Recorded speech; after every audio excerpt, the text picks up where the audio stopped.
ebe anyị nọ bụ na nke ndị be Madu na Ukana. Ukana dị n'ụdị local government.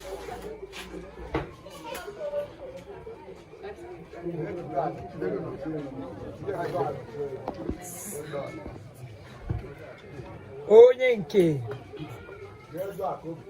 m ga-afụ Madam John, Honorable nnukwu nwanyị. Jisto mma, Jisto bụ onye nke Gburuchi ha na ebe a live. Live. Daalụ. Anyị na-ene na very soon na a ga-akarị ụka, akacharị ụka. Ezi anyị na-esi achị nke ọma.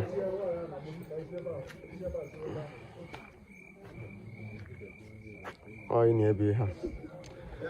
Mrs. Josephine. Ya kara nwa Madu. Onye ọbụla ma Gburuchi n'otu local government area. Ọ mami aka na-eni tata.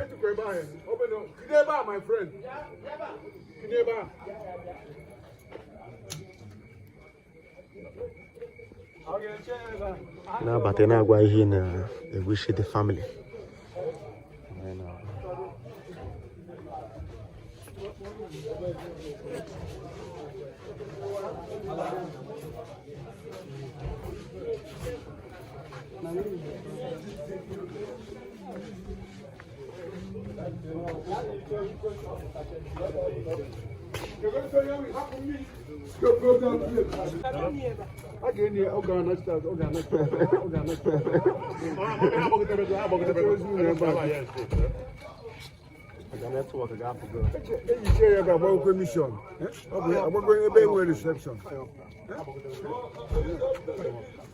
Yes.